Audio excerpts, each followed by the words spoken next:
Count नाही होत. हा. एक मिनिट, मी तुझा बाप नाहीये. तू जरी 14 बोलली असेल म्हणाल ठीक आहे, मी खूप चिल आहे. मुलं खूप चिल असतात जोपर्यंत मुलगी स्वतःची नसते. ठीक आहे. बेस्ट गोष्ट काय वाटते तुला तुझ्या बॉयफ्रेंड बाबत? नाही तू थांबा, तुम्ही गरिबांना थांबा जरा. खूप अंडरस्टँडिंग आहे हा. आणि सपोर्टिव्ह आहे. हा. जेव्हा पण मला म्हणजे मी खूप लो टाइम मध्ये पण होती तिथे, तेव्हा पण जेव्हा full UK मध्ये support तो दिला. सीन हा. झाला. हा.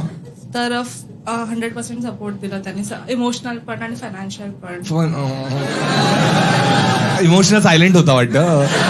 पण जेव्हा तू किती वर्ष तिकडे होतीस मग? 3.5. हा, मग तुमचं लॉंग डिस्टन्स चाललंय ना एवढं. अच्छा, तुम्ही दोघे एकत्र हकालपट्टी करून आले. हो, तिकडे जॉब करायचे एकत्र. तुम्ही तिकडे डेट करायला लागलात. हो. तुम्ही तिकडे जाऊन पण इंडियनच शोधला? नाही, आम्ही पहिल्यापासून ओळखायचो एकमेकांना. नाही, पण इंडियनच आहात ना. हो. तिकडची मुलं कशी वाटायची तुला? नाही, तू सांग.